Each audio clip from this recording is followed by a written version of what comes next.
Francisco s'élève, San Francisco. Où es-tu vu les allées Lucas, Sylvia, attendez-moi. आज का दिन America की रियासत कैलिफोर्निया के शहर सैन फ्रांसिस्को में। ये शहर मशहूर है आज़ादियों के लिए, तहरीकों के लिए, म्यूज़ियम्स के लिए और मुसव्वरी के लिए, थिएटर्स के लिए। इसी शहर से हिप्पी तहरीक ने जन्म लिया। इसी शहर में यूनाइटेड नेशंस का चार्टर साइन हुआ। इसी शहर में बहुत सी मौसीकी की तहरीकों ने जन्म लिया और ये शहर अब भी आज़ादियों के लिए मशहूर है।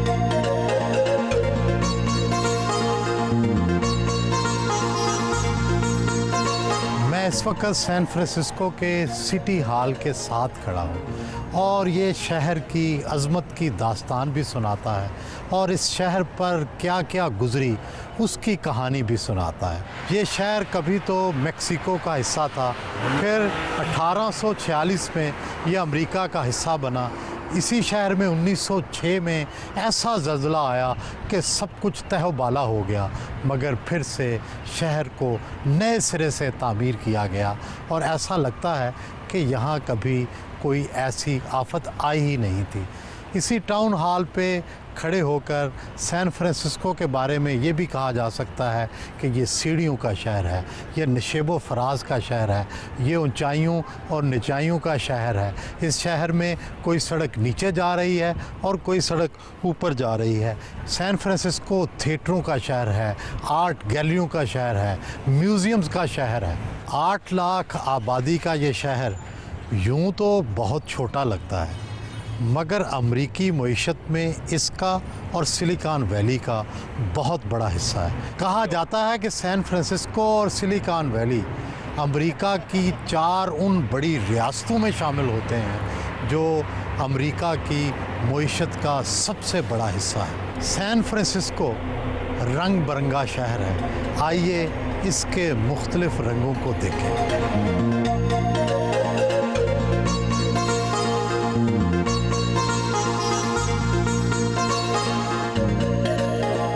सैन फ्रांसिस्को का ये तारीख़ी होटल संगे मरमर के नायाब पत्थरों से आरास्ता है और अब तो इसकी हैसियत तारीख़ी हो चुकी है। 100 साल से ज़ायद इसको बने हुए हो चुका है। अपने बानी फेयरमाउंट के नाम से मंसूब ये होटल अब एक तारीख़ी हैसियत इख्तियार कर गया है और इसे एक तारीख़ी विरसा करार दे दिया गया है और बहुत से मेहमान इस तारीख़ी विरसे और यहाँ पर मौजूद यादगारों को देखने भी आते हैं।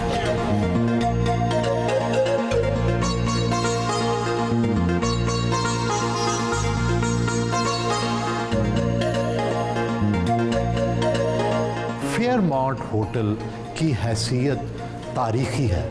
इसे White House of the West कहा जाता है क्योंकि यहाँ तकरीबन तमाम अमरीकी सदूर क़याम पज़ीर रहे हैं और बहुत से गैर मुल्की सदूर बादशाह और मलकाओं ने भी यहाँ क़याम किया है। प्रिंस चार्ल्स यहाँ ठहरे हैं, सदर क्लिंटन, सदर रेगन और इस तरह के तकरीबन जिमी कार्टर, इससे पहले सदर कैनेडी, सब तकरीबन यहाँ आके रहते रहे हैं। और बहुत से गैर मुल्की अमायदीन अगर उनका सैन फ्रांसिस्को में आना हो तो वो लाजमन फेयरमाउंट होटल में क़याम करते हैं क्योंकि इसकी तारीख़ी हैसियत मुसल्लमा है।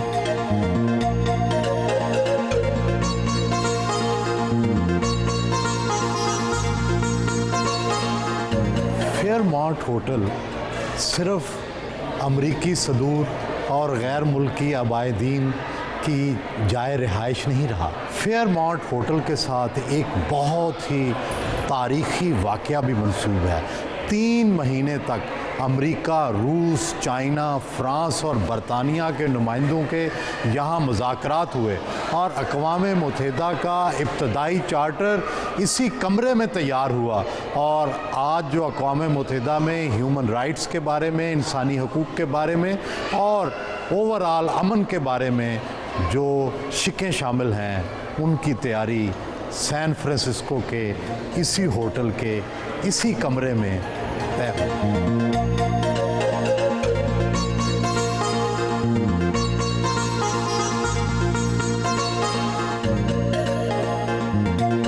1937 में तैयार होने वाला ये सस्पेंशन ब्रिज सैन फ्रांसिस्को के लैंडमार्क्स में शुमार होता है। कहा जाता है कि इसकी तामीर में 80,000 मील के करीब केबल जो है वो इस्तेमाल हुई, और अगर इस 80,000 को शुमार किया जाए तो पूरी दुनिया का इस केबल से घेराव किया जा सकता है। पूरी दुनिया इस केबल के घेरे में आ सकती है। इतनी ज़्यादा केबल इस्तेमाल हुई। 24,500 टन केबल का वज़न है जो इस ब्रिज में इस्तेमाल हुई। बाद के अंदर जो सस्पेंशन ब्रिज बने शायद उनमें इतनी केबल इस्तेमाल नहीं होती, लेकिन ये शुरू का ब्रिज था। अब भी ये इंतहाई खूबसूरत मंजर पेश करता है, और कहा जाता है कि जब ये ब्रिज तैयार हो गया तो उस वक़्त तक 10 दिनों तक सैन फ्रांसिस्को में जश्न मनाया गया और आर्किटेक्ट को खराज तहसीन पेश किया गया। और कहा जाता है कि खुशी के उस समय में जैसे पाकिस्तान के अंदर लड़ाई झगड़े और के वाक़यात होते हैं, उसके दौरान इसी तरह के वाक़यात हुए थे।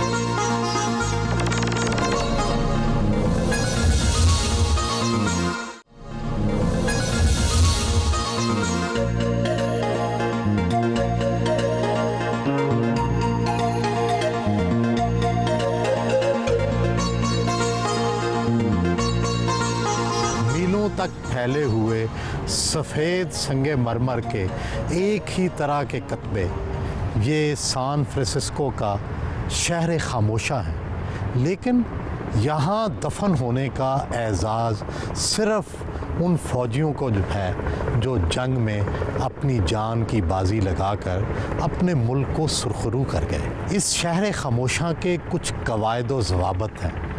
यहाँ आप अपने पालतू कुत्ते और बिल्लियाँ नहीं ला सकते, यहाँ आप हॉर्न नहीं बजा सकते, हत्ता कि आप अपनी कार तक भी यहाँ पार्क नहीं कर सकते। आपको अपनी गाड़ियाँ बाहर पार्क करके अंदर आना पड़ता है ताकि इस शहर खामोशा की खामोशी बरकरार रहे और यहाँ का एहतराम और वक़ार जो है वो बाकी रहे।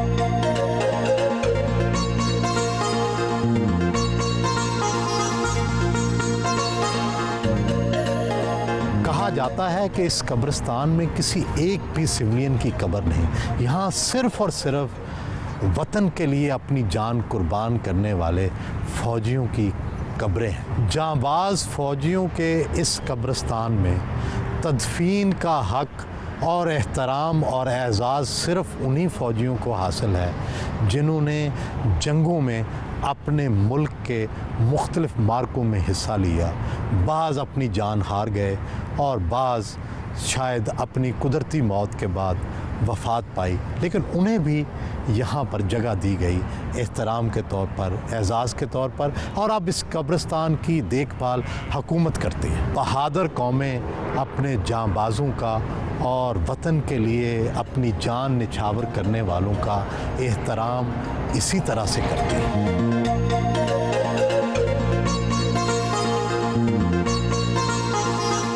पाकिस्तानी जहाँ भी जाएं अपना निशान तो छोड़ते हैं, और पाकिस्तानी मसालों, पाकिस्तानी खानों की पूरे ज़माने में धूम है। वेस्ट कोस्ट पर सैन फ्रांसिस्को जैसे दूर दराज जगह पर भी पाकिस्तानी खानों और यहाँ के मसालों की धूम है। आज से 25 साल पहले जॉन स्ट्रीट पर सैन फ्रांसिस्को के डाउनटाउन में एक पाकिस्तानी रेस्टोरेंट बना। शुरू में तो बड़ी मुश्किल पेश आई, लेकिन अब इस स्ट्रीट के ऊपर कई हलाल रेस्टोरेंट हैं और कई लोग तो अब इसे हिलाल स्ट्रीट भी कहते हैं। और जो पहला रेस्टोरेंट यहाँ बनाया गया वो शालीमार रेस्टोरेंट है जो लाहौर से तल्लुक़ रखने वाले एक शख्स ने बनाया। आइए वहाँ चलते हैं और उसका खाना भी खाते हैं। सैन फ्रांसिस्को में पाकिस्तानी खाने का मज़ा शायद कुछ और ही हो।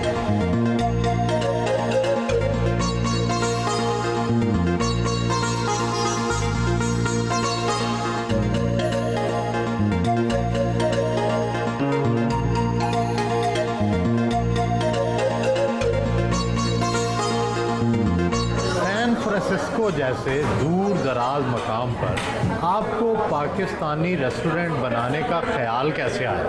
असल में ये ख्याल हमारे बड़ों को आया, मतलब इस चीज़ का ना, हमारे मामू ने यहाँ पे स्टार्ट किया था। मोहम्मद नईम उनका नाम है। उन्होंने, क्योंकि यहाँ पे पहले हलाल फूड का रेस्टोरेंट कोई नहीं था, सैन फ्रांसिस्को में क्या बे एरिया में नहीं था, फिर उन्होंने ये स्टार्ट किया और अल्हम्दुलिल्लाह अब एक मार्केट, आपने देखा होगा कि यहाँ एक मार्केट बन गई है, हर किस्म के हलाल फूड के खाने मिल रहे हैं, जिसमें थाई हलाल फूड का भी रेस्टोरेंट है इधर पास में। यहाँ पर बहुत से गोरे, जापानी, थाई और मुख्तलिफ नस्लों के लोग आते हैं। क्या वो पाकिस्तानी मसाले खा लेते हैं? हमने सबको लगा दिया हुआ है मसालों पे आप खाते हैं, सब यूज़ टू हो गए हैं। कौन सी डिश आपकी ज़्यादा मकबूल है, लाहौरी या पाकिस्तानी, कौन सी डिश है? देखें, लाहौरी में हमारी निहारी, गोट कढ़ाई, तंदूरी चिकन। मसाले मंगवाते कहाँ से हैं? मसाले तो यहीं से मिल जाते हैं, हर तरह की चीज़ मिल जाती है। क्या आप कोई ख़ास मसाला तो नहीं डालते जिससे आपके खानों में मज़ा बढ़ जाता है? ये सीक्रेट है ना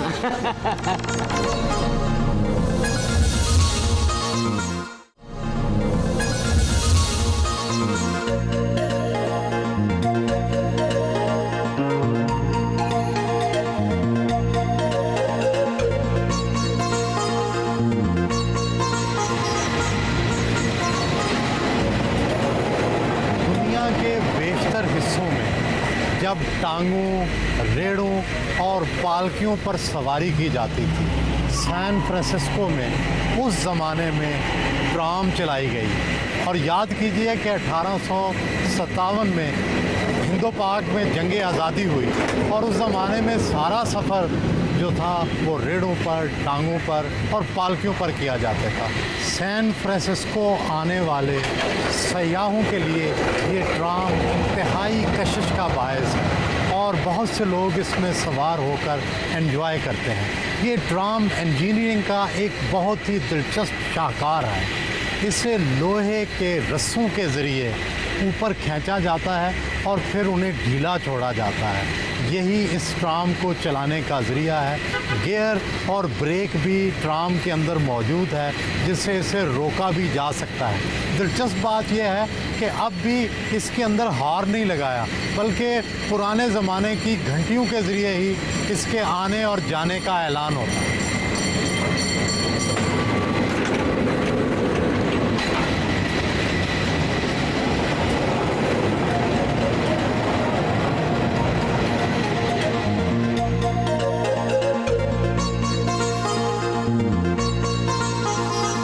सैन फ्रांसिस्को को म्यूज़ियम्स और थिएटर्स का गढ़ भी कहा जाता है। मैं इस वक्त खड़ा हूँ कैलिफोर्निया एकेडमी ऑफ साइंसेस में और यहाँ पर बहुत बड़ा नेचुरल हिस्ट्री म्यूज़ियम है। वेल्स के फॉसल्स हैं, उनकी हड्डियाँ हैं, वेल्स किस तरह से तैरती हैं, उनका क्या स्ट्रक्चर होता है, वो सारी कहानी इस म्यूज़ियम में, इस अजायब घर में जाकर मालूम होती है। बर्ड्स हैं, कैलिफोर्निया के अंदर कौन कौन से जानवर रहते हैं और बहुत बड़े बड़े साइंस म्यूज़ियम भी इसके अंदर मौजूद हैं। सैन फ्रांसिस्को को ये एजाज़ भी हासिल है कि एशिया के आर्ट्स का सबसे बड़ा म्यूज़ियम भी सैन फ्रांसिस्को के अंदर ही वाक़या है। एशिया में शायद उस आर्ट को उतना सराहा ना जाता हो, इतना महफूज ना रखा जाता हो जितना सैन फ्रांसिस्को में रखा जाता है। और यहाँ Chinese art, Indian art, Pakistan के भी कुछ नमूने आर्ट के वहाँ पर मौजूद हैं। तो यहाँ पर पूरे एशिया के आर्ट्स का भी सबसे बड़ा मरकज़ सैन फ्रांसिस्को के अंदर वाक़या है।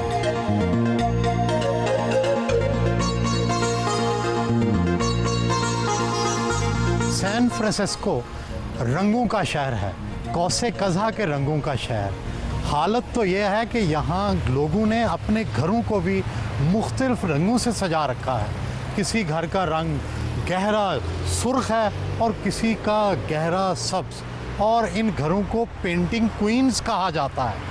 और बाज़ औक़ात तो बाज़ारों में बड़े बड़े नामवर मुसव्विरों ने अपनी पेंटिंग के शाहकार आम लोगों के लिए बना रखे हैं।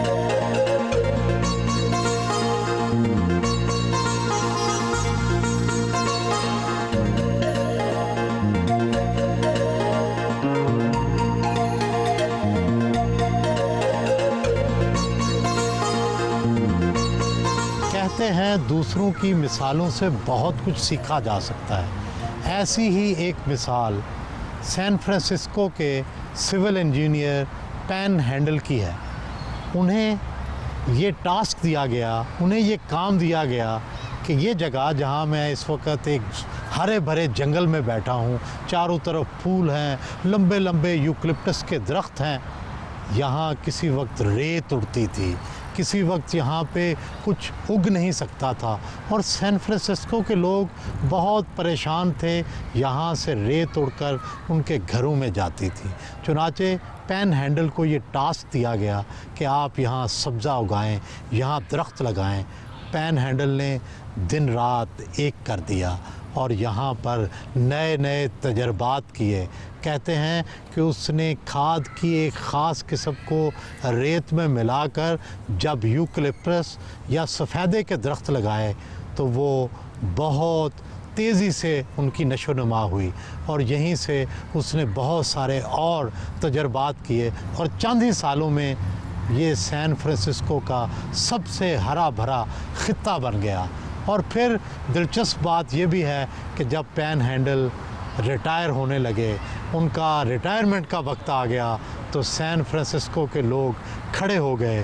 उन्होंने मुजाहरे किए कि पैन हैंडल को हुकूमत रिटायर ना करें और जब रिटायरमेंट के लिए उन्हें कुछ एक्सटेंशन दी गई, उनकी मुद्दत मुलाज़मत में कुछ तोसी दी गई, तो उसके बाद फिर जब पेंशन उनकी रिटायरमेंट का वक्त आया, फिर लोगों ने मुजाहरे किए और फिर हुकूमत ने एक ख़ास कानून के तहत पैन हैंडल को ताउम्र ये मुलाजमत दी और पैन हैंडल जब तक ज़िंदा रहे इस बागीचे की, इस जंगल की, इस खूबसूरत बाग की निगहबानी करते रहे। और अब यहाँ बहुत ऊंचे ऊंचे दरख्त आज भी उनको याद करते हैं और सैन फ्रांसिस्को के लोग यहाँ आकर सैर करते हैं, बाइसिकलिंग करते हैं, खेल खेलते हैं और शायद पैन हैंडल के लिए दुआ भी करते हैं।